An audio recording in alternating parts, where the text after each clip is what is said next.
время концерта на столичном велотреке Сарыарка президент поздравил и призвал всех, независимо от национальности, вместе встретить Наурыз Мейрамы.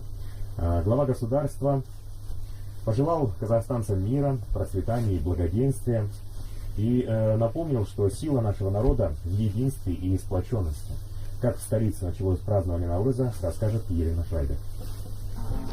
Вместо спортивной арены концертный зал с огромной сценой посередине. Чтобы поставить все декорации, явно понадобился не один день. Столько же ушел на репетиции, а все для того, чтобы Наурыз вновь объединил всех, независимо от возраста и национальности.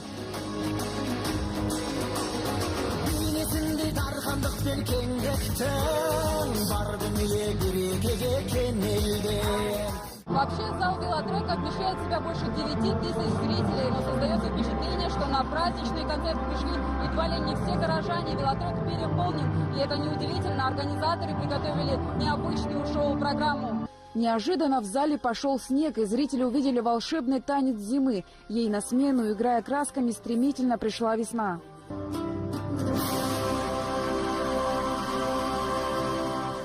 Наурыз – это праздник прощения и процветания. Время, когда желают друг другу добра и забывают все обиды. Простые, но главные истины еще раз напомнил глава государства. Весеннее равноденствие особое значение имеет для всех континентов. У нас это связано с обновлением, гармоничным единением людей между собой и природой. В этот день люди заходят друг к другу на Наурыз-Көже, обнимаются, прощают старые обиды и желают друг другу благополучия, счастья. И дружно отмечают этот праздник без границ. Его дружно отмечают все населяющие нашу страну этносы. Наурыз напоминает нам о важности вечных ценностей, милосердия, взаимовыручки. Поздравляю всех казахстанцев с этим светлым, общим нашим праздником.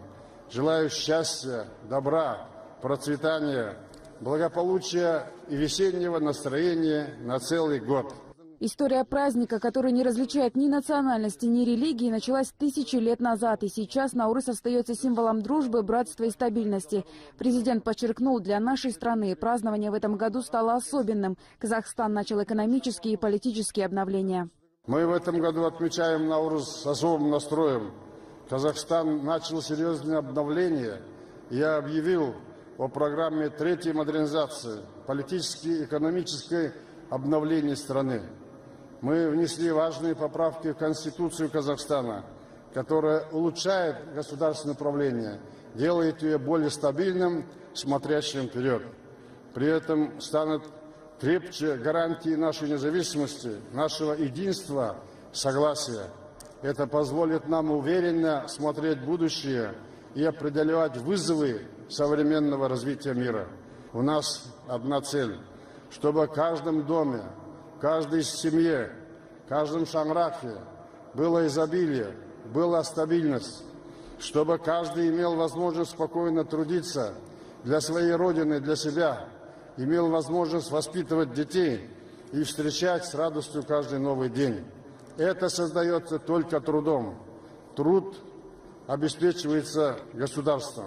Считается, что в этот день друг другу нужно желать здоровья, добра и достатка. Поэтому Поздравляю вас с этим праздником Наурыз. Желаю всего вам наилучшего, чтобы наша страна процветала, мира над головой. И всего вам наилучшего. С праздником Наурыз. Поздравляю всех казахстанцев с праздником Наурыз. Всем крепкого здоровья, мира, счастья. Всех поздравляю с этим наступающим праздником. И всем желаю, чтобы в этом новом пути добились все успеха. И все невзгоды и беды остались позади. И только вперед. Наш Казахстан, Аллах. и даже погода в этот день, как по заказу. Первые лучи солнца – настоящий символ прихода Наурыза. Сразу после концерта президент сменил классический костюм на национальный чапан и посетил этноаул. Нурсултан Назарбаев прибыл за пару часов до официального открытия в самый разгар прогона генеральной репетиции. На территории этноаула поставили белоснежные юрты, организовали восточный базар, установили качели Алтыбаханы. Словом, подготовили все для семейного праздничного отдыха. Отовсюду звучала музыка, а гостей и жителей столицы угощали баурсаками и Наурыз-Көже. Наша подготовка длилась полчаса, потому что мы абсолютно готовы всегда. так как мы гостеприимный народ, в Казахстане очень много национальностей и тесно сплетены, поэтому наша кухня не только восточная, она и азиатская, у нас есть и кожи, и баурсаки, то есть и печенье, и сладости, это тоже как бы европейское, но так как мы находимся в многонациональной стране, мы посчитали, что дастархан должен быть богатым, поэтому каждому казахстанцу в день Наурыза я желаю того, чтобы такой дастархан был у всех. Здоровья вам, счастья в каждый дом. Наурыз құтты болсын. Разные этносы, но схожие традиции, а главное одна судьба – строить процветающее государство. Именно так встречают казахстанцы День весеннего равноденствия. Елена Ширавер, Жандос Битабаров, Хасин Умаркулов и Алмаз Умаргалиев при поддержке телерадиокомплекса президента Хабар-24, Астана. Самое популярное лакомство марта – Наурыз кожи. Каждый регион готовит по своему уникальному рецепту. К примеру, члены клуба по интересам УМЭД из Жаксенского района Акмолинской области знают особый секрет того, как сделать блюдо не только вкусным, но и сытным. Кулинарными рецептами не только они щедро делятся с молодежью. На одной из встреч сообщества побывала Сауле Кусаинова.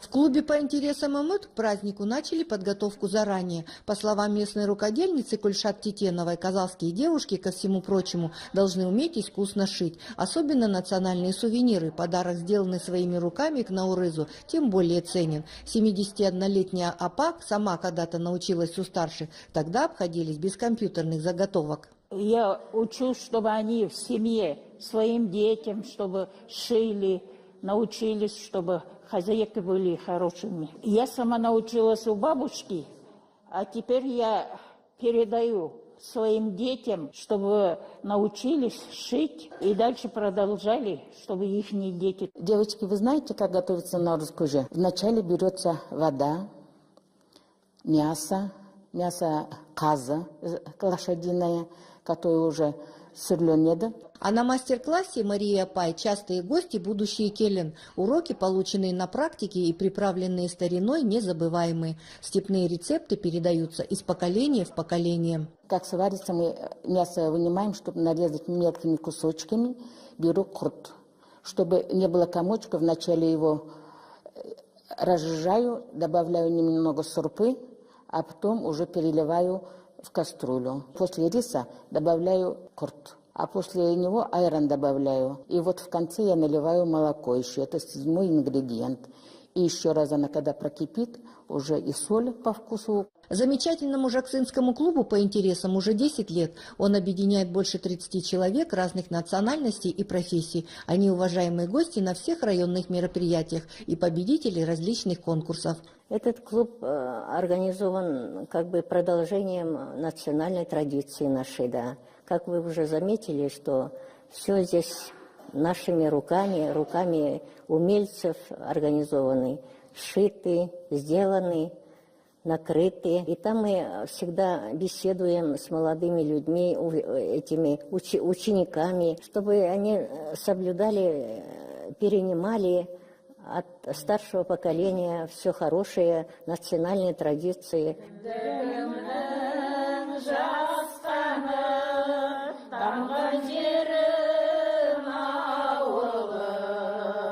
Сауле Кусаинова, Анатолий Полянный, Акмолинская область, Хабар-24.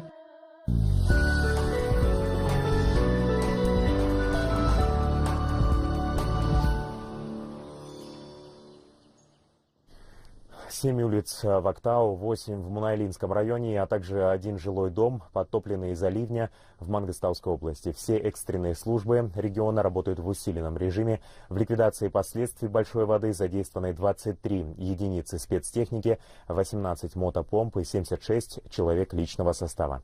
По информации ДЧС области, в 2 точках Актау уже завершены работы по откачке воды. По области, в других районах пока стабильно, без осадков. По данным Казгидромета, на завтрашний местами ожидается дожди и так далее. Но пока на сегодня стабильно. Таких пострадавших не зарегистрировано. Работа в данном направлении продолжается. К событиям в мире экс-президент Южной Кореи Пак Кын Хе впервые явилась на допрос в прокуратуру. Ранее она пользовалась правом иммунитета и избегала встреч со следователями. Пообещавшая честно ответить на все вопросы, экс-президент вновь попросила прощения у народа. Напомню, в декабре Пак Кын Хе была отстранена от должности после того, как южнокорейский парламент проголосовал за ее импичмент. Следователи обвиняют бывшего лидера страны вместе с близкой подругой Чхве Сун Лин в получении взяток за помощь в решении деловых вопросов. Кроме того, прокуратура обвинила подругу экс-президента в том, что она незаконно заставляла крупный бизнес вносить многомиллионные пожертвования в подконтрольные неправительственные фонды. Объявление импичмента Пак Кын Хе несправедливо. Судя по этому, следствие также будет предвзятым и, скорее всего, ее лишат свободы. Мы собрались здесь, чтобы выразить протест против этих действий. Возвращены две картины Ван Гога, похищенные более 13 лет назад из музея художника в Амстердаме. Речь идет о картинах «Вид на море» у Схевенингена и «Паства выходит из реформистской церкви в Нью-Йорке». Сообщалось, что подлинность картин подтвердил назначенный итальянской прокуратурой эксперт. Картины были вынуты из своих рам и имеют повреждения. Как считают эксперты, их долгое время хранили в неподходящих условиях. В целом, несмотря на опасения работников музея, состояние картин оценивается как довольно хорошее. Каждое из полотен оценено в 50 миллионов евро. Картины станут доступны для посетителей после процедуры реставрации. Это две картины из раннего творчества Ван Гога. Хотя они не относятся к известным произведениям, все же имеют важное значение. Например, «Вид на море» в Схевенингене — единственная картина, написанная в Гаге, а «Паства выходит из реформистской церкви в Нью-Нене» была создана Ван Гогом специально для матери. Его отец был пастором в церкви, изображенной на картине. В Алматы мастера декоративно-прикладного искусства из Казахстана представили свои произведения в ежегодном проекте музея Костеева «Наурыз в музее». До конца недели каждый желающий может окунуться в атмосферу шумного восточного базара и порадовать родных и близких оригинальным подарком «Handmade». Несмотря на то, что природа в Алматы только намекает на приход долгожданной весны, фойе Музея искусства имени Костеева с утра дарит посетителям настоящее буйство красок и форм застывших войлок и дереве, керамики, камни. А само фойе музея на несколько дней превратилось в настоящую ярмарочную площадь ремесленников. Подарить алматинцам и гостям города хорошее настроение в дни Наурыза сюда приехало более 30 мастеров. Достаточно широкий перечень их, начиная от ювелирных произведений и заканчивая уже изделиями из войлока и шелка, ну то есть шелк ручной росписи, батик имеется в виду. Ювелирные украшения различного характера. Здесь каждая деталь рассказывает посетителям об истории и богатстве культурного наследия казахского народа. Эти изделия традиционно считаются дорогими презентами. Однако, как говорят эксперты, на ярмарке каждый найдет подарки родным и близким. Конечно, прекрасно. Вот это, что они делают своими руками, это все прекрасно, отлично. Вот они же зарабатывают себе все это. Для нас, для красоту такую делают. Здорово, отлично. Ручная работа. Вообще всегда хочется только ручную работу брать. Отлично просто. Да. Мы уже отоварились, как видите. А вот, например, смотрите, вот где какая красота. Для некоторых ремесленников нынешняя выставка дебют, но есть и те, которые живут своим делом почти всю жизнь и рассчитывают на то, что их бизнес станет семейной традицией для следующих поколений.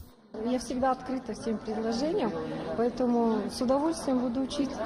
Главное желание, потому что это наша традиция. Мы должны все-таки вернуться к своим корням. Это сделано руками, и я считаю, что они приносят удачу. Выставка ремесленников продлится в Алматы до конца праздничной недели. Также в эти дни посетители музея Костеева будут иметь возможность принять участие в различных мастер-классах, испытать себя в гончарном деле, попробовать расписать керамику или приготовить традиционное блюдо самого весеннего праздника Казахстана. Владимир Бовкис, Валентин Лобанов, Алматы, Хабар 24. А пока все. До скорого.